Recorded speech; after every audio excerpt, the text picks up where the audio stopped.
What is your name? Nightmare.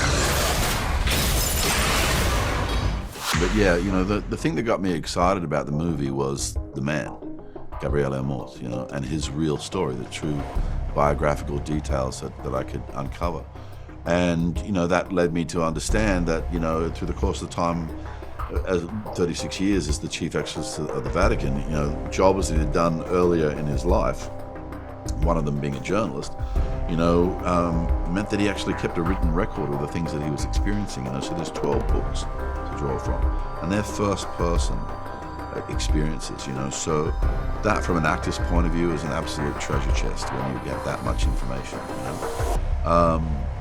You know, I've taken a lot of license with the way that I've shaped the character, but I've shaped the character based on the conversations that I had with friends of his, with colleagues of his, with one man who did 160 exorcisms by his side, you know.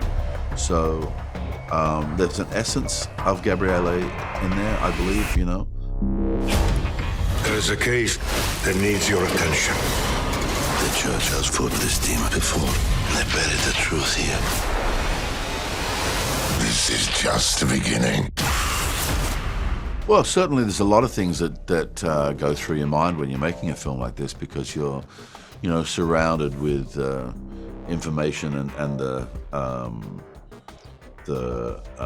situations, you know. So I do think it's made me think about my own faith and my own relationship to things. And, you know, I've probably got quite an extreme perspective in a way, because, you know, one of the things I got down to with Gabriele is the purity of his faith and the unshakable nature of his belief, you know.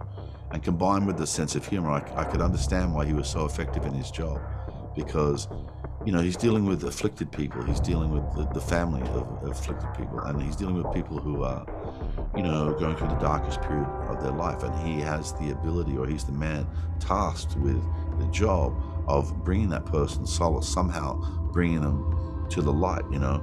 And it made me really examine who he was in terms of a person, an individual, and his connection, you know. So, you know, if you were to ask me if I fundamentally believed in God, then I would have to say yes. Whatever you do, you only do because God allows it.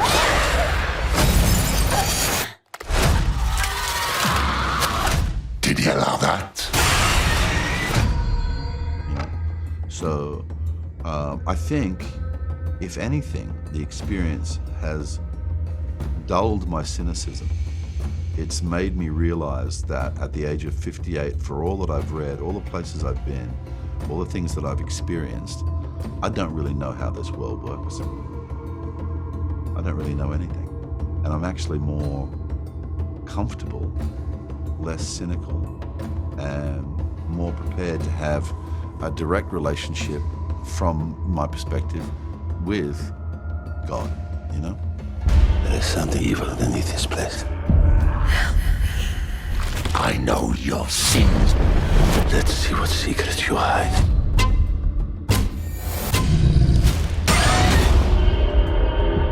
Cine, música, series, libros, teatro, artes plásticas, gastronomía, todo el mundo de la cultura y el entretenimiento aquí en El Tiempo. Suscríbase al canal de YouTube del Tiempo, que además es gratis, y le mandamos notificaciones de nuevos videos.